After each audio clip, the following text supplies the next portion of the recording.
There are three primary methods to evaluating the authenticity of a work of art.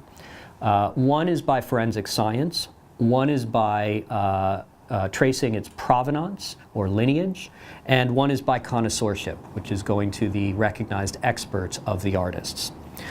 Courts like to be able to objectively analyze expert opinions, but each of these areas of expertise has its limitations and problems.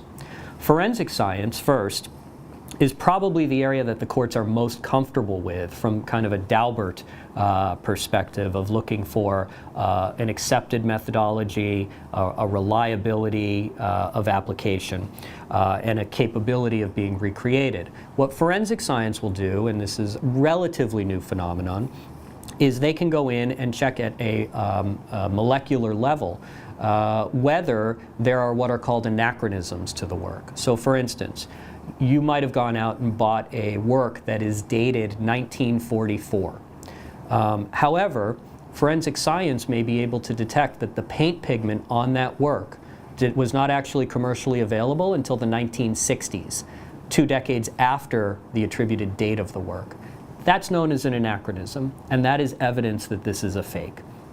Science can also do the same thing in testing the canvas. They can actually test the radiation levels in the canvas, because canvas is cotton that was harvested, and it goes back to the days when the U.S. used to, when there used to be nuclear testing in the atmosphere and what that meant for the harvested cotton.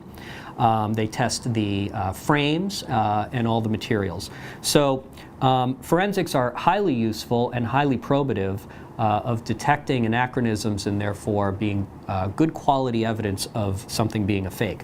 The problem is, if you don't detect anachronisms, that does not mean that the work is real. It might just mean that it's a very good fake. So forensics are limited. Second method is provenance research, and as I said, that's tracing the chain of title as far back as possible and ideally to the artist, her or himself, through historically reliable materials.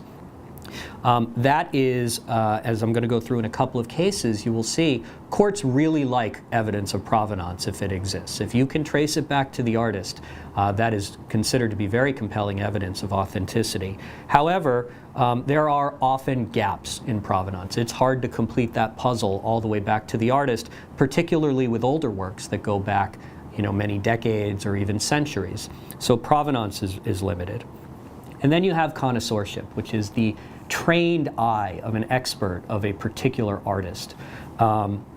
This is probably the area of expertise that the market considers most important, and the courts also consider important.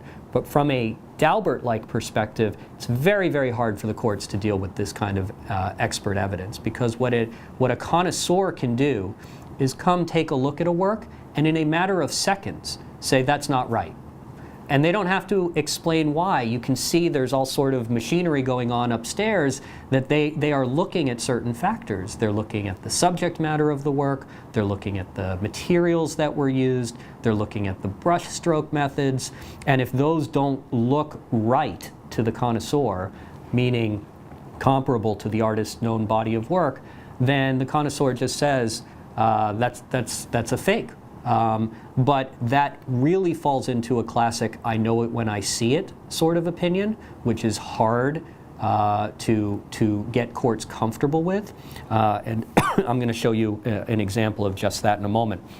So all of these areas of expertise have their problems, and that's what makes the courts uncomfortable and makes courts reject their role openly as market makers or market breakers. They are very upfront about saying, don't look to us to decide authenticity. The marketplace is where you should decide authenticity. All we're going to decide is, as between these two disputing parties, who's more likely than not correct.